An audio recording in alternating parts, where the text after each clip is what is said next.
Hello दोस्तों, कैसे हो आप सब। आशा करता हूँ बहुत ही बढ़िया होंगे और आपकी तैयारी बहुत ही अच्छी चल रही होगी, शानदार तरीके से चल रही होगी और चलनी भी चाहिए।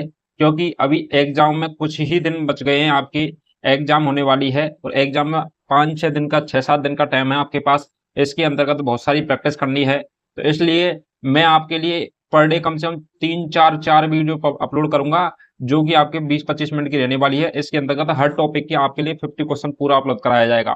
पूरी जीके आपके लिए मैं कंप्लीट करा दूंगा 30 जून से पहले पहले। तो आपको कृपा करके क्या करना है, वीडियो को प्रॉपर तरीके से देखना है और वीडियो को ज्यादा से ज्यादा शेयर करना है। हम आपके लिए मेहनत करते रहेंगे। चलिए दोस्तों, आज हम लेकर के आए हैं संत और संप्रदाय। संत और संप्रदाय से कम 2 क्वेश्चन आपके लिए एग्जाम में देखने को जरूर मिलेंगे। तो संत जो संप्रदाय है, इसके अंतर्गत हर साल पूछा जाने वाला क्वेश्चन है इसके अंतर्गत से, तो उनके बारे में अपन चर्चा कर लेते हैं। टॉप 50 क्वेश्चन लेकर के आए हैं जो आपके एग्जाम की दृष्टि से इंपॉर्टेंट थे। पहला क्वेश्चन हो जाएगा अपन का कि निम्बार्क संप्रदाय की जो मुख्य पीठ है, तो निम्बार्क संप्रदाय की जो मुख्य पीठ है वो कहां पर स्थित है।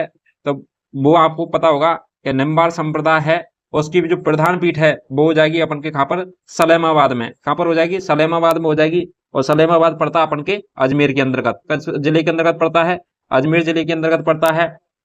नेक्स्ट बात करें अपन निम्बार्क संप्रदाय से संबंधित, निम्बार्क आचार्य जी। तो निम्बार्क आचार्य जी के द्वारा क्या की गई थी, इसकी स्थापना की गई थी और प्रधान पीठ सलेमाबाद में। इसके अलावा अपन बात करें अन्य नामों की, तो हंस संप्रदाय, नारद संप्रदाय, सनाकाबाई संप्रदाय, राधा कृष्ण संप्रदाय भी कहते हैं इसको, ठीक है।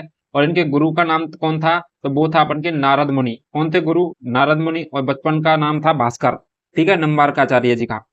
इसके अलावा अपन बात करें इससे संबंधित, तो इसकी अपन बात करने वाले हैं कि सबसे बड़ा त्योहार राधाष्टमी एवं आदर्श भाषा कौन सी है, संस्कृत है निम्बार्क संप्रदाय के लोगों की। और अनुयायी हैं इसके, तो निमाबत साध कहलाते हैं, निमाबत साध कहलाते हैं किसके, निम्बार्क संप्रदाय के अनुयायी। नेक्स्ट क्वेश्चन हो जाएगा, विष्णु संप्रदाय का संस्थापक कौन है। तो विष्णु संप्रदाय के संस्थापक कौन है, तो विष्णु संप्रदाय के हो जाएंगे जाम्बोजी। कौन हो जाएंगे, विष्णु संप्रदाय के संस्थापक जाम्बोजी हो जाएंगे। अपन जाम्बोजी की बात करें, रिलेटेड जाम्बोजी से संबंधित या विष्णु संप्रदाय से संबंधित अपन बात करते हैं। विष्णु संप्रदाय की जो स्थापना है वो 1400 कब की गई थी, 85 ईस्वी में। कब की गई थी, 1485 ईस्वी में की गई थी। और इसकी जो प्रधान पीठ है ये कहां पर स्थित है, तो ये प्रधान पीठ है इसकी मुकाम, और मुकाम कहां पड़ती है अपन के, बीकानेर के अंतर्गत। तो बीकानेर के अंतर्गत मुकाम में इसकी क्या है, प्रधान पीठ रहने वाली है। इसके अलावा अपन नेक्स्ट बात करते हैं, तो इसमें कुल नियम कितने हैं, तो 20+9, 20+9 लिखना, 29 नहीं लिखना आपको, 20+9, ठीक है, बिश्नोई, ठीक है। इसके अलावा हम बात करें जाम्बू जी के द्वारा क्या किया गया था, इसका निर्माण किया गया था। अपन इसके अलावा अपन बात करते हैं कि विष्णु संप्रदाय के जो जाति के जो लोग होते हैं, संप्रदाय के लोग होते हैं, वो खेजड़ी वृक्ष की क्या करते हैं, पूजा करते हैं। खेजड़ी वृक्ष की पूजा करते हैं। और यह है जो जाति है, विष्णु संप्रदाय है, यह क्या है, पशु पक्षियों और पेड़ पौधे वृक्ष हरियाली के क्या होता है, प्रति सजग होता है और उसका संरक्षण करने का कार्य करता है। तो प्रकृति की रक्षा हेतु दिया गया बलिदान तो खड़ाना साका कहलाता है। तो प्रकृति की रक्षा हेतु किया दिया गया बलिदान क्या कहलाता है, खड़ाना साका कहलाता है, ठीक है। इसके अलावा अमृता देवी, अमृताबाई का संबंध भी किससे है, विष्णु संप्रदाय से संबंधित है। इसके अलावा बात करें, विष्णु संप्रदाय में अभी मंत्रित जल ग्रहण करना पहला संस्कार कहलाता है। क्या कहलाता है, अभी मंत्रित जल ग्रहण करना पहला संस्कार कहलाता है अपन का। और विष्णु संप्रदाय के लोगों को इन 20+9 नियमों का क्या करना पड़ता है, पालन करना पड़ता है। नेक्स्ट क्वेश्चन की बात करें, किसी सूफी संत ने नागौर के पास सुबाल गांव में अपना केंद्र बनाकर शांतिपूर्वक प्रचार किया था। तो किसके द्वारा किया गया था, वो किया गया था शेख मोहम्मद उद्दीन के द्वारा। किसके द्वारा किया गया, शेख मोहम्मद उद्दीन क्या थे, सूफी संत थे। तो नागौर के पास में सुबाल गांव में, तो सुबाल नहीं होगा, ये क्या होगा, सुचाल, सुचाल गांव है वो। नाम क्या हो जाएगा, थोड़ी सी टाइपिंग मिस्टेक होगी, वो हो जाएगा सुचाल, सुचाल गांव, ठीक है। तो सुचाल गांव के अंतर्गत क्या किया गया था, केंद्र बनाया गया था। इसके अलावा नेक्स्ट क्वेश्चन की बात करें, नेक्स्ट क्वेश्चन हो जाएगा, जोधपुर में महामंदिर राजस्थान के किस संप्रदाय की प्रधान गद्दी है। तो जोधपुर के अंदर का जो महामंदिर है ना, वो राजस्थान के किस संप्रदाय की जो प्रधान पीठ है, मुख्य पीठ है, तो वो हो जाएगी अपन के नाथ पंथ की। किसकी हो जाएगी, नाथ पंथ की हो जाएगी, ऑप्शन नंबर सेकंड। इसके अलावा नेक्स्ट क्वेश्चन की बात करें, नेक्स्ट हो जाएगा, स्वामी दयानंद सरस्वती ने उदयपुर में किस संस्था की स्थापना की थी। तो स्वामी दयानंद सरस्वती ने उदयपुर में किस संस्था की स्थापना की थी, वो की थी परोपकारी सभा। कब किसकी की गई थी, परोपकारी सभा की गई थी। और कब की गई थी, 1883 ईस्वी में। कब की गई थी, 1883 ईस्वी में की गई थी। और स्वामी दयानंद सरस्वती के द्वारा की गई थी परोपकार सभा की स्थापना। इसके अलावा अपन नेक्स्ट क्वेश्चन की बात करें, नेक्स्ट क्वेश्चन हो जाएगा अपन का संत पीपा जी का जन्म स्थल। तो संत पीपा जी का जो जन्म स्थल है वो कहाँ पर हुआ था? तो संत पीपा जी का जन्म स्थल है वो निम्नलिखित में से कहाँ हुआ था? तो वो हुआ था अपन के गागरोन में। कहाँ पर हुआ था? गागरोन में हुआ था। गागरोन के अंतर्गत हुआ था। और गागरोन कहाँ पड़ता है? तो ये पड़ता है गागरोन झालावाड़ के अंतर्गत। अपन नेक्स्ट बात करें, इसका जो मंदिर है संत पीपा जी का मंदिर, तो मंदिर हो जाएगा समदड़ी में। कहाँ पर हो जाएगा? समदड़ी के अंतर्गत रहने वाला है इसका मंदिर। इसकी गुफा है तो उसको गुफा का नाम है टोड़ा। कौन सी गुफा हो जाएगी? अपन के संत पीपा जी की गुफा का नाम है टोड़ा। नेक्स्ट क्वेश्चन की बात करें, नेक्स्ट क्वेश्चन हो जाएगा अपन का कौन सा? फटे हुए कान और जटा निम्नलिखित में से किसका परिचात्मक प्रतीक है? फटे हुए कान और जटा, तो वो किसका प्रचारक प्रतीक है? तो वो हो जाएगा ओघड़ जोगी का। किसका हो जाएगा? ओघड़ जोगी का। नेक्स्ट क्वेश्चन हो जाएगा, राजस्थान के कौन से प्रसिद्ध संत बीकानेर में कतरिया सर से संबंधित हैं? तो बीकानेर की कतरिया सर से संबंध किस संत का है? तो वो हो जाएगा अपन के सिद्ध जसनाथ जी का। तो जसनाथ जी ने क्या की थी? जसनाथ जी संप्रदाय की, जसनाथ संप्रदाय की स्थापना जसनाथ जी ने की थी। और जसनाथ जी का संबंध किससे है? तो बीकानेर की कतरिया सर से। ठीक है, तो बीकानेर की कतरिया सर से। इसके अलावा बीकानेर की कतरिया सर में अग्नि नृत्य किया जाता है। कौन सा किया जाता है? अग्नि नृत्य किया जाता है। ठीक है, और इनकी जो क्या है, इन्होंने क्या 24 वर्ष की उम्र में जसनाथ जी संप्रदाय की स्थापना की थी। ठीक है, 24 वर्ष की आयु में। और कतरिया सर बीकानेर में क्या है, इनका अग्नि नृत्य किया जाता है। जसनाथ जी का मेला बढ़ता है तब। नेक्स्ट क्वेश्चन हो जाएगा, कामा भरतपुर में वैष्णव के कौन से आराध्य देव का प्रसिद्ध मंदिर है? तो कामा भरतपुर में वैष्णव के कौन से आराध्य देव का प्रसिद्ध मंदिर है? वो हो जाएगा गोकुल चंद जी का। किसका हो जाएगा? गोकुल चंद जी का। नेक्स्ट क्वेश्चन की बात करें, कपिल मुनि की तपोभूमि को कौलायत जी कहाँ स्थित है? तो कपिल मुनि की जो तपोभूमि श्री कौलायत जी है वो कहाँ पर स्थित है? तो अपन कौलायत की बात करें तो कौलायत की जो झील की बात करें, या फिर झील भी कहाँ पर है, कौलायत झील भी कहाँ पर स्थित हो जाएगी? तो वो हो जाएगी बीकानेर के अंतर्गत। ठीक है, और तपोभूमि भी हो जाएगी बीकानेर के अंतर्गत। नेक्स्ट क्वेश्चन की बात करें, नेक्स्ट हो जाएगा बीकानेर जिसके तीर्थ स्थल पर सिख धर्म के संस्थापक गुरु नानक देव पधारे थे। तो किसके तीर्थ स्थल पर कौन पधारे थे? सिख धर्म के संस्थापक गुरु नानक जी पधारे थे। तो वो पधारे थे किसके पे? कौलायत जी के पे। किसके पे? कौलायत जी। इसके अलावा कौलायत कहाँ पड़ता है? बीकानेर के अंतर्गत पड़ता है। नेक्स्ट क्वेश्चन की बात करें, कौन सा संप्रदाय पर्यावरण सुरक्षा हेतु प्राण तक का बलिदान कर देता है? तो कौन सा संप्रदाय है वो जो प्राण तक बलिदान कर देता? अमृताबाई की जो घटना है वो बिश्नोई संप्रदाय से संबंधित है। किससे संबंधित है? बिश्नोई संप्रदाय से संबंधित है। चिपको आंदोलन हुआ था, और चिपको आंदोलन के अंदर क्या है, महिलाओं के द्वारा पेड़ों से लिपट करके अपनी जान दे दी थी। ठीक है, पेड़ों की रक्षा करने हेतु। नेक्स्ट क्वेश्चन की बात करें, नेक्स्ट हो जाएगा जसनाती संप्रदाय, जसनाती सिद्धों की समाधि क्या कहलाती है?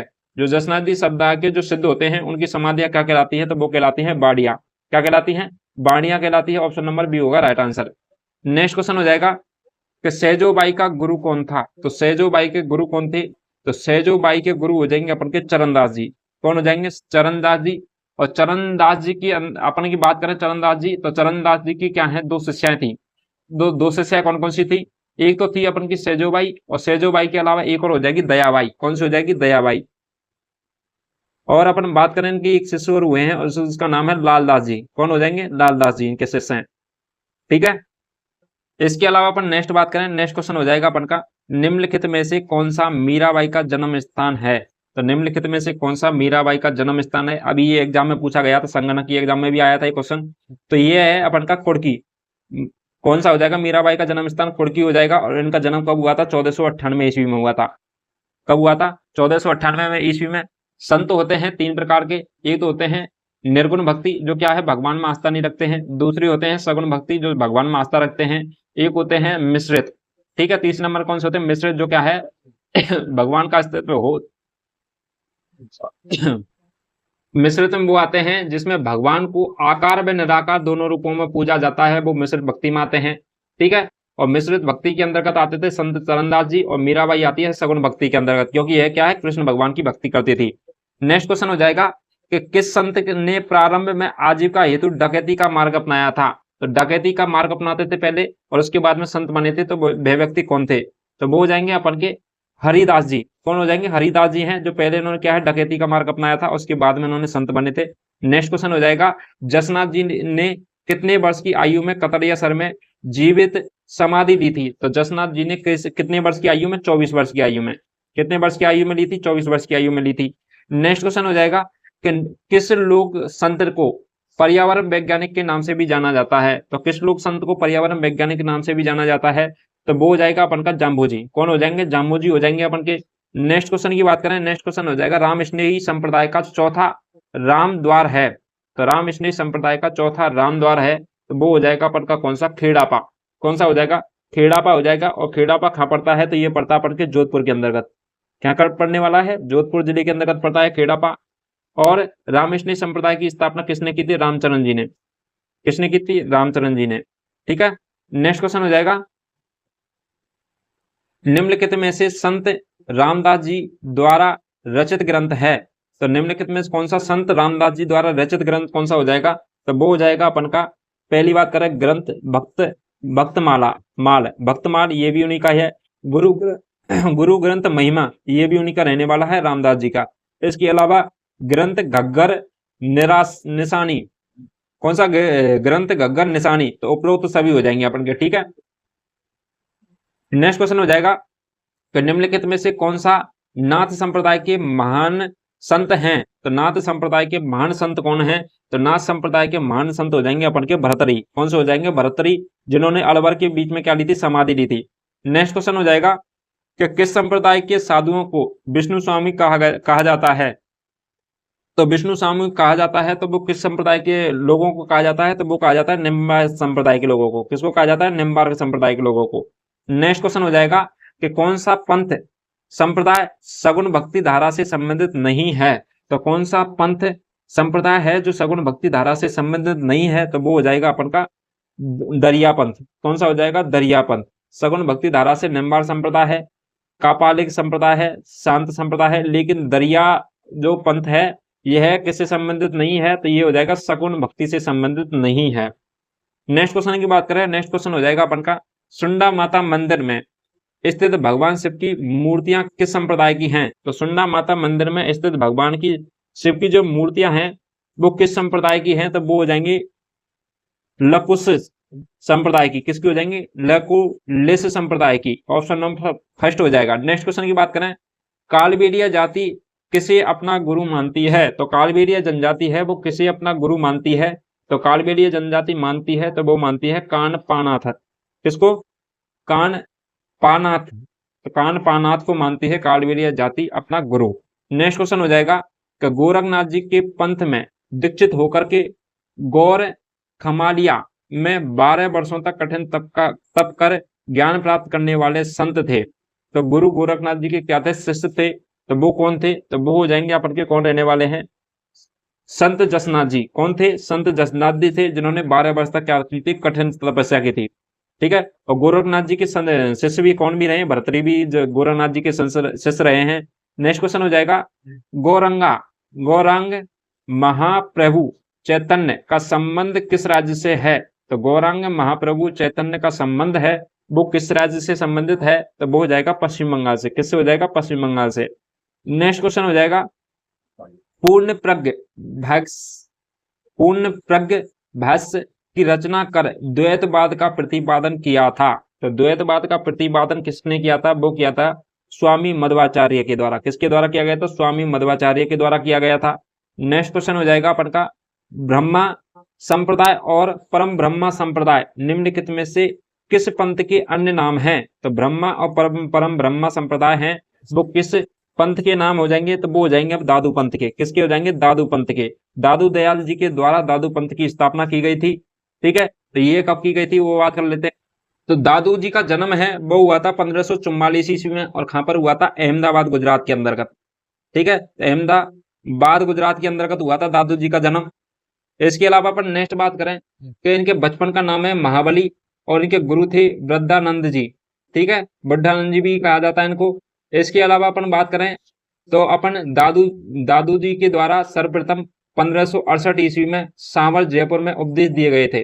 कहां पर? सावर जयपुर के अंतर्गत। खारे पानी की झील है सावर, वहां पर दिए गए थे। इसके अलावा अपन नेक्स्ट बात करें तो दादू पंथ की स्थापना कब की गई थी? तो ये की गई थी अपन के 1574 ईस्वी में। कब की गई थी? 1574 ईस्वी में की गई थी दादू जी के द्वारा दादू पंथ की स्थापना। और दादू जी का जो जागरण होता है और सत्संग किया जाता है दादू का, वो कहलाता है अलग दरीवा। क्या कहलाता है? अलग दरीवा कहलाता है। इसके अलावा नेक्स्ट बात करें, दादू दंत के जो उपदेश स्थल है वो चौगान कहलाता है। क्या कहलाता है? चौगान कहलाता है। चलिए दोस्तों, अब नेक्स्ट क्वेश्चन की बात करें। नेक्स्ट हो जाएगा, राजस्थान में गौड़िया संप्रदाय का प्रमुख मंदिर किस जिले में स्थित है? तो गौड़िया संप्रदाय का जो प्रमुख स्थल है जो राजस्थान में किस जगह पर है, तो वो हो जाएगा अपन के जयपुर के अंतर्गत। गौड़िया संप्रदाय जयपुर में। नेक्स्ट क्वेश्चन हो जाएगा, 1557 ईस्वी में दादू दयाल जी सावर से कितने शिष्यों के साथ में आमेर आए थे? तो सावर से कितने शिष्यों के साथ में आमेर आए थे? कौन सी? दादू दयाल जी। ठीक है, तो वो आए थे 25 शिष्यों के साथ में। कितने शिष्यों के साथ में? 25 शिष्यों के साथ में आए थे। और इनके वैसे शिष्य कितने हैं? 52 हैं, 152 है, लेकिन अपन मेन बात करें तो मेन इनके 52 है। नेक्स्ट क्वेश्चन हो जाएगा अपन का, संत दादू जी की जन्म स्थली है, तो दादू जी की जन्म स्थली कौन सी हो जाएगी? तो वो हो जाएगी अहमदाबाद गुजरात। कौन सी हो जाएगी? अहमदाबाद गुजरात, और 1544 ईस्वी में।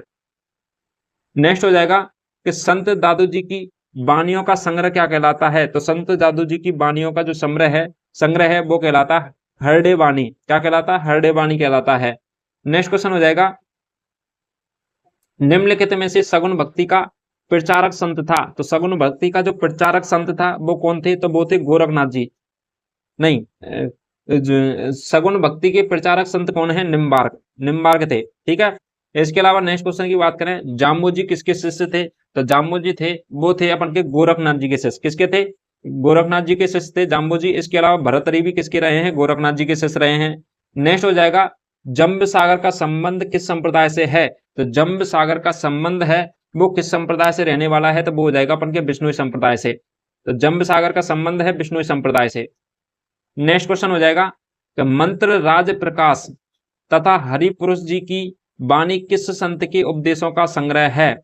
तो ये अपन की बात पूछ रहा है, मंत्र राज प्रकाश और हरिपुरुष जी की जो वाणी है वो किस संत के उपदेश हैं? तो ये रहने वाले हैं किस संत के उपदेश? तो वो हो जाएंगे संत हरिदास जी के। किसके हो जाएंगे? संत हरिदास जी के हो जाएंगे। नेक्स्ट क्वेश्चन हो जाएगा, तो मेवाड़ के हरित ऋषि किस संप्रदाय के थे? तो मेवाड़ के हरित ऋषि हैं वो किस संप्रदाय के थे? तो वो रहने वाले हैं अपन के लकुश संप्रदाय के। कौन सा हो जाएगा?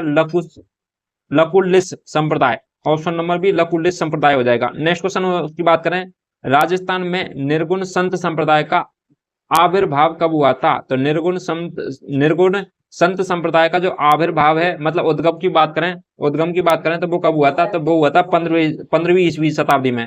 कब हुआ था? 15वीं शताब्दी में हुआ। ठीक है, तो 15वीं शताब्दी में हो जाएगा। नेक्स्ट क्वेश्चन की बात करें, जो पिंड में है वही ब्रह्मांड में है। जो किसमें है? पिंड में। पिंड बोलेंगे अपन पृथ्वी को, वही ब्रह्मांड में है। सिद्धांत का विवेचन किस संत के द्वारा दिया गया था?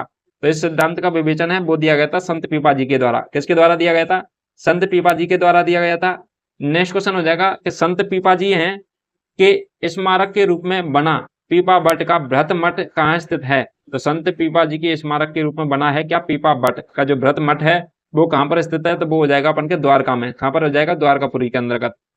नेक्स्ट हो जाएगा अपन का, राजस्थान के वे संत कौन हैं जो राजस्थान छोड़कर बनारस गए और रामानंद के शिष्य बन गए थे? तो बनारस गए और रामानंद के शिष्य बन गए थे, वह कौन थे? तो वो अपन के कौन होने वाले हैं? तो वो हो जाएंगे अपन के धन्ना जी। कौन तो हो जाएंगे? धन्ना जी। ठीक है, तो ये क्या है? बनारस गए थे और अपन के क्या वहां जाके क्या बन गए थे? शिष्य बन गए थे। इसके अलावा नेक्स्ट क्वेश्चन की बात करें, नेक्स्ट क्वेश्चन हो जाएगा, जाम्बू जी की जो प्रधान पीठ है वो कहाँ स्थित है? तो जाम्बू जी की जो प्रधान पीठ है वो कहाँ रहने वाली है? तो वो हो जाएगी अपन के कहाँ पर? तो मुकाम बीकानेर में रहने वाली है। कहाँ पर रहने वाली है? मुकाम बीकानेर के अंतर्गत रहने वाली है जाम्बू जी की प्रधान पीठ। इसके अलावा बात करें, बिश्नोई संप्रदाय का संबंध है तो समरातल बीकानेर से। कहां से हो जाएगा? बिश्नोई संप्रदाय का समरातल बीकानेर से। और पीपासर नागौर में क्या है? जाम्बू जी का जन्म हुआ था। जाम्बू जी का जन्म पीपासर नागौर में हुआ था। इसके अलावा अपन बात करें, और जंबा जोधपुर, ये जोधपुर के अंतर्गत पड़ता है जंबा। ठीक है, नेक्स्ट क्वेश्चन हो जाएगा, सन्यासियों के सुल्तान के उपनाम से किसे जाना जाता है? तो सन्यासियों के सुल्तान के उपनाम से किसे जाना जाता है? तो वो जाना जाता है अपन के हमीदुद्दीन नागौरी को। किसको जाना जाता है? हमीदुद्दीन नागौरी को जाना जाता है। और वो की खां से संबंधित है ये? तो सुचाल गांव नागौर से संबंधित है। सुचाल गांव नागौर से संबंधित है। कौन से? हमीदुद्दीन नागौरी। ठीक है, तो सन्यासियों के सुल्तान के उपनाम से भी इन्हें जाना जाता है। नेक्स्ट क्वेश्चन हो जाएगा अपन का, नाथ संप्रदाय के प्रवर्तक कौन थे? तो नाथ संप्रदाय के प्रवर्तक कौन थे, आपसे क्वेश्चन पूछा गया है। तो नाथ संप्रदाय के प्रवर्तक वो कौन हो जाएंगे नाथ संप्रदाय से संबंधित? तो वो रहने वाले हैं अपन के नाथ मुनि। कौन हो जाएंगे नाथ संप्रदाय से संबंधित? नाथ मुनि होने वाले हैं। इसके अलावा अपन नेक्स्ट क्वेश्चन की बात करें, नेक्स्ट क्वेश्चन हो जाएगा आपका, जम्बेश्वर जी की वाणी निम्नलिखित में से क्या कहा जाता है? तो जम्बेश्वर की वाणी को निम्न में से क्या कहा जाता है? तो वेद वाणी, ये भी कहा जाता है गुरु वाणी और शबद वाणी, ठीक है, तीनों कहा जाता है, तो उपयोग सभी हो जाएंगे। तो जम्बेश्वर जी की जो वाणी को वेद वाणी भी कहते हैं, गुरु वाणी भी कहते हैं, शबद वाणी भी कहा जाता है। नेक्स्ट क्वेश्चन की बात करें, नेक्स्ट क्वेश्चन हो जाएगा अपन का कौन सा, कान पानाव किस संप्रदाय से संबंधित है? तो कान पानहाथ है वो किस संप्रदाय से संबंधित है? तो वो हो जाएगा नाथ संप्रदाय से। किस संप्रदाय से हो जाएगा? नाथ संप्रदाय से संबंधित है। नेक्स्ट क्वेश्चन हो जाएगा, चलिए दोस्तों, अब अभी आपके क्या है, पूरे लगभग पूरे कंप्लीट क्वेश्चन हो चुके हैं और हमने क्या है काफी चीजें आपके साथ में डिस्कस की हैं, लगभग 47 क्वेश्चनों को डिस्कस किया और इसके अलावा हम कुछ एडिशनल आपको इन्फॉर्मेशन दी है, वो तो आपको है ही है, ठीक है। तो आपको क्या है इसी प्रकार से हर टॉपिक के क्वेश्चन आपके साथ में मिलने वाले हैं और इन्हीं में से आपको एग्जाम के अंतर्गत क्वेश्चन देखने को मिलेंगे। चलिए दोस्तों, वीडियो अच्छा लगा तो वीडियो को लाइक कीजिए। इसके अलावा नेक्स्ट क्लास भी आपके साथ में अपलोड हो जाएगी, पर डे हम 3-4 क्लास आपको अपलोड कर रहे हैं, रेगुलर तरीके से लेते रहिए और बेहतरीन तरीके से तैयार कीजिए। अब की बार बीजेपी ने 450 पार तो नहीं, बीजेपी के द्वारा 400 पार तो नहीं किया गया, लेकिन हमारे द्वारा 550 450 प्लस और 500 के बीच में नंबर जरूर लेकर के मानेंगे अब की बार, ठीक है। चलिए दोस्तों, हम मिलते हैं नेक्स्ट नेक्स्ट क्वेश्चनों के साथ में, तब तक के लिए थैंक यू सो मच।